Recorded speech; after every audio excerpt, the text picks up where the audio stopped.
बोईसरमधील Viraj profile steel इंडस्ट्रीमध्ये आज 10:30 ते 11:45च्या सुमारास एक मोठा ब्लास्ट झाल्याची घटना समोर आली। घटना होताच बोईसर पोलीस स्टेशनचे PI, त्यांचा स्टाफ तसेच SDPO बोईसर आणि मी स्वतः आम्ही त्वरित स्पॉटवर रवाना झालो। घटनास्थळी पोहोचल्यानंतर समजले की एक ब्लास्ट जो आहे तो फर्नॅन्स आहे, ती भट्टी आहे। तर स्क्रॅप वितळण्याच्या भट्टीमध्ये हा ब्लास्ट झाल्याचं निष्पन्न झालं। अर्ली वॉर्निंग सिस्टम 2 मिनिट आधी अलार्म वाजल्यामुळे इथले सर्व वर्कर्स वेळेवर बाहेर आले।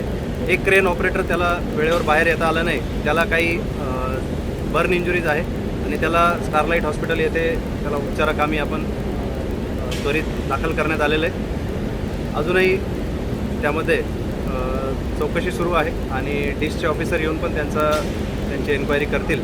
सध्या तरी सर्व वर्कर्सपैकी एक वर्कर जखमी आणि कोणालाही जीवितहानी कुठली झालेली नाही आणि पुढील तपास सुरू आहे। बोईसर तारापूर MIDC परिसरात नामांकित विराज प्रोफाईल या कारखान्यात आज सोमवारी 17 ऑगस्टला सकाळी सुमारे 11च्या सुमारास उत्पादन सुरू असताना अचानक भीषण स्फोट झाल्याची धक्कादायक घटना घडली। लोखंडी वस्तूचे उत्पादन सुरू असतानाच झालेल्या या स्फोटामुळे कारखान्यात एकच खळबळ उडाली। प्राथमिक माहितीनुसार या दुर्घटनेत कंपनीतील अनेक कामगार जखमी झाले असून काही जण गंभीर जखमी असल्याची माहिती समोर आली आहे। स्फोटाचा आवाज एवढा मोठा होता की कारखाना परिसरासह लगतच्या भागातही मोठी घबराहट निर्माण झाली। अचानक झालेल्या या दुर्घटनेनंतर कारखान्यातील कामगारांमध्ये काही काळ धावपळ उडाली। घटनेची माहिती मिळताच मदत कार्याला सुरुवात करण्यात आली असून जखमी कामगारांना तातडीने जवळच्या रुग्णालयात उपचारासाठी हलवण्यात आले।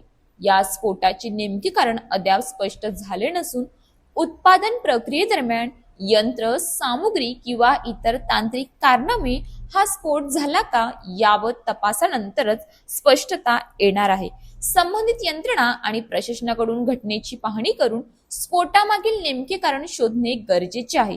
तसेच जखमी कामगारांची संख्या आणि त्यांच्या प्रकृतीबाबत अधिकृत माहिती मिळणे अपेक्षित आहे। तारापूर MIDC तील अपघातांचे सत्र कधी थांबणार? तारापूर MIDC मध्ये औद्योगिक अपघातांच्या घटना वारंवार घडत असल्याने कामगारांच्या सुरक्षेचा प्रश्न पुन्हा एकदा गंभीरपणे समोर आला आहे। हजारो कामगार दररोज या औद्योगिक परिसरात जीव धोक्यात घालून काम करतात, त्यामुळे कंपन्यांमध्ये सुरक्षा नियमांची काटेकोर अंमलबजावणी, यंत्र सामुग्रीची नियमित तपासणी आणि आपत्कालीन परिस्थितीसाठी प्रभावी यंत्रणा असणे अत्यावश्यक आहे। दरम्यान विराज प्रोफाईल कंपनीतील कामगारांच्या सुरक्षितेबाबत यापूर्वीही स्थानिकांकडून तक्रारी करण्यात आल्याचा दावा करण्यात येत आहे। या पार्श्वभूमीवर आजची दुर्घटना अधिक गंभीर मानली जात असून संबंधित तक्रारींकडे दुर्लक्ष झाले का, सुरक्षा उपाययोजनांची योग्य अंमलबजावणी झाली होती का याची प्रशासनाने सखोल चौकशी करणे आवश्यक आहे।